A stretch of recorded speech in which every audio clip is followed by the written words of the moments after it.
Okay, this is economics, page 3. The second industrial era, we should probably put a date on. Officially, yes, it kind of starts moving at the end of the Civil War. So we're talking 1870s into, 1910, I guess would be a rough date to put on it. What was it? 1870s to 1910. All right, I want to break down the second industrial era by looking at some of the positives and negatives of industrialization. So let's start with the positives. What were some of the positives that came out of this era? Anybody? Would you rather start with the negatives? Yes. Okay, let's start with the negatives. What was so bad about the second industrial era? John? Slums in the cities. Very good. Yes, we had overcrowded slums in the cities. And what would be the appropriate name for where many of the immigrants lived? Tenements. Okay. And remember the muckraker, Jacob Riis, who really revealed to Americans the conditions in the cities with how the other half lives? Jacob Riis, R-I-I-S. Okay. So besides the slums, the tenements, the overcrowded cities, what were other negative effects, Jake? Really one-sided wealth. Okay, very good. Yes, we have a big gap emerge between the rich and the poor. At the same time, however, on the positive side, we had a growing middle class. And that's hard to understand, but we can have a growing middle class because industries led to corporations, which led to a lot of middle management jobs, okay? We can have a growing middle class, but at the same time have the difference between the rich and the poor get much bigger. And so wealth does get very concentrated. What is so bad that happens during industrialization that allows wealth to get concentrated into the hands of a few? Monopolies, okay? And the big monopolists like Andrew Carnegie, who established his monopoly through vertical integration in the steel industry, and John Rockefeller, who had Standard Oil, and you had J.P. Morgan, who monopolized a lot of the railroads. Okay. What else led to these monopolies have so much power, these monopolists? Trusts. Okay, very good. Yeah, they formed trusts, which is like a sneaky version of a monopoly, where you might have several different companies, but they're all run by the same board of trustees, so it might not look like a trust or a monopoly, but it is. Why else? Why do these monopolists get away with everything? Kyle? Oh, well, okay. Carnegie wrote the Gospel of Wealth and said you should give back your money to the community. They paid them. Who paid who? The rich people paid the government. Yes, there was lots of government corruption. Okay, lots of bribery. Probably the most famous example at this time is the Credit Mobilier scandal, where they were giving cheap stock in the company to the Congress and then overcharging them for the building of the Transcontinental Railroad. So, yes, very corrupt government. They put down the labor unions. Very good. Yes, the labor unions, though they start to develop, have very limited power, and we'll talk more about that in a minute. What were the negatives of working conditions? They were awful. Why were they awful? Anybody? Their companies were unregulated. Very good. The companies were not regulated, so we are talking low pay, long hours, unsafe conditions, child labor. And again, just remember the Triangle Shirtwaist Factory fire, which happened slightly out of the state range. But, the women, over 200 women died in this fire because they were not in a work environment. Okay, they could not get out of the building, and the evidence shows the doors were actually locked because they were worried about them taking breaks, so they were locked in. Okay. All right, let's get to some positives now. Oh, political corruption also, you might want to put what happened at a city level with political machines who actually were helping immigrants, but they were doing it in exchange for political votes. So, all right, are there any positives that come out of industrialization? Yes, there are. Not now. What are some inventions and new technologies that we get because of this era? Telephone, light bulb, transcontinental railroad, other new forms of transportation like the subways and the streetcars that allows the first suburbs to develop. Believe it or not, there's a higher standard of living because of this industrial era. So even though, yes, the poor immigrants are living in pretty bad conditions, many of them are living in better conditions here than Europe. Okay. Again, a stronger middle class. Also, new career opportunities for single women, which is going to create the new woman during this era. Married women are still not working unless they're poor immigrants. But the new women, like middle class women who got a job until they got married, being like a sales clerk or a secretary or something like that. Also, it's going to lead to imperialism. And maybe you argue that's a negative effect, but you could also argue it's a positive effect. All right, some of the key labor unions during this era, the National Labor Union was a big one involved in the railroad strike of 1877. Was that called the Pullman strike? No, the Great Railroad Strike of 1877. That's what its name. The Knights of Labor. Who can tell me some things about the Knights of Labor? Who could join the Knights of Labor? Anybody. Skilled, unskilled, women. It was the most inclusive labor union. But it pretty much ceases to exist after the Haymarket Riot. The Haymarket Riot occurred in Chicago because the members of the McCormick wheat factory there were demanding higher wages. And remember, a bomb went off at Haymarket Square. The Knights of Labor, anarchists, were blamed for it. So this is when labor unions really get associated with radical political beliefs. And so pretty much they're gone after that.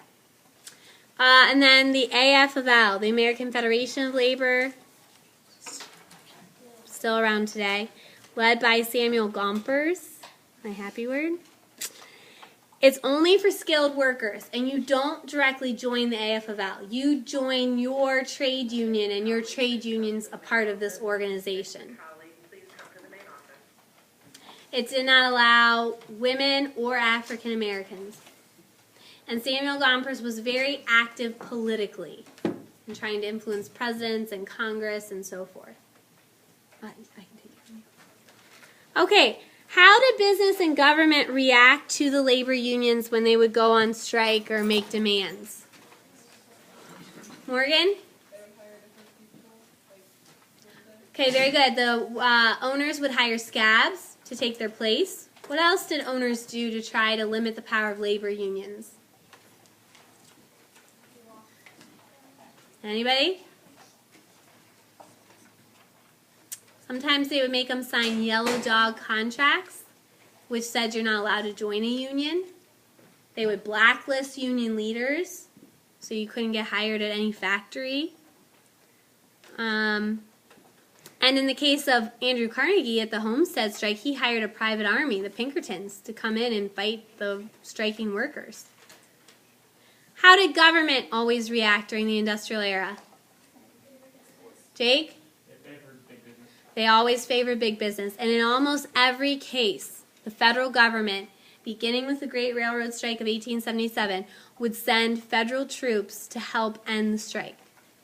It's going to be repeated in the Pullman strike, with Grover Cleveland will send troops. And also the Ludlow Massacre, which I can't remember if she had you do the reading about that, but that was a coal miners' strike out in Colorado, where they were evicted.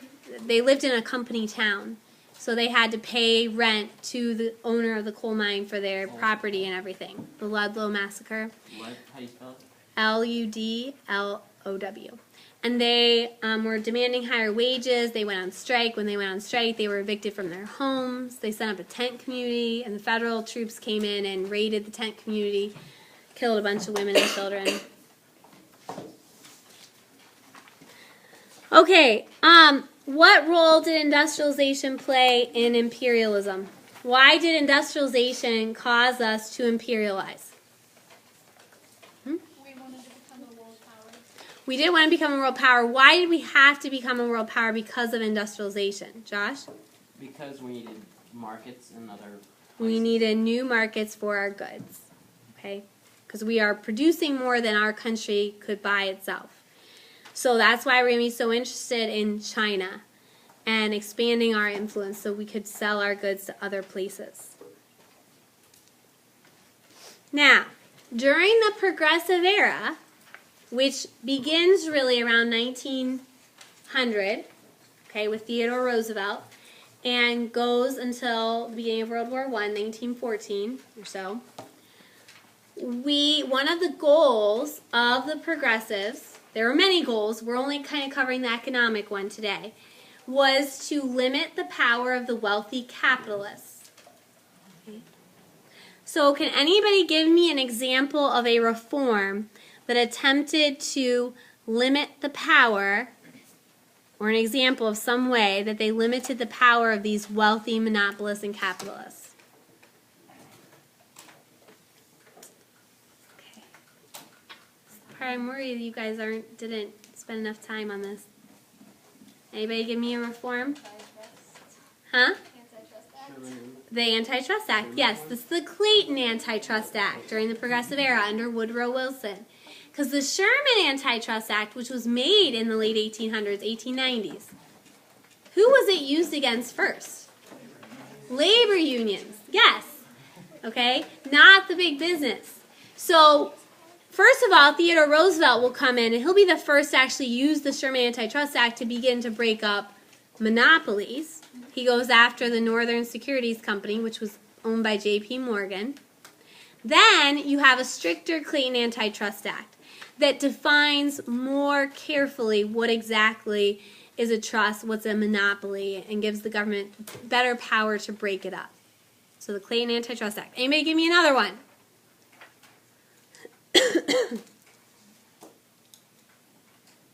Workman's comp. Yeah, you do have the Working Men's Compensation Act, and at the state level, you have minimum wage laws, you have child labor laws, you have maximum work week laws, but that's all at the state during the Progressive Era, not the federal government. Is that part of the Working Men's Compensation Act? No, the Working Men's Compensation Act was actually gave workers' comp to federal employees, so it was at the federal level. Some other ones. The Hepburn Act was under Roosevelt. It limited the railroad rebate practice that a lot of the wealthy railroad owners were using, where if you ship in bulk, you would get a rebate, and that really hurt the small farmers and the independent business owners. The Federal Trade Commission, which looked at false advertising and things like that.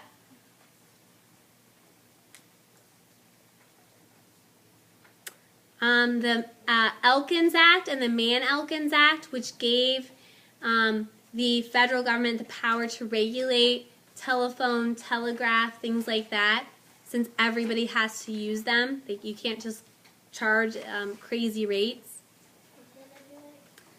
Telephone, telegraph, things like that. Laws on conservation and national parks, things like that. That put restrictions on how those wealthy capitalists and corporations were going to be able to use the land, how they were going to be able to mine, how they were going to be able to ranch, things like that. There are some political reforms that would fit under here, like the 17th Amendment. Okay? Because the 17th Amendment gave everybody the ability to vote for their senator instead of the state senate selecting them. And that's going to influence the ability of the wealthy to handpick who those senators are going to be. Which amendment? 17th. Also things like referendum, recall, initiative. Referendum, recall, initiative.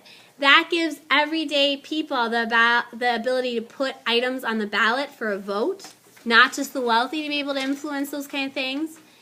And recall allows them to remove corrupt officials from office. So that is going to limit the political power of the wealthy and hopefully transfer it more to the people.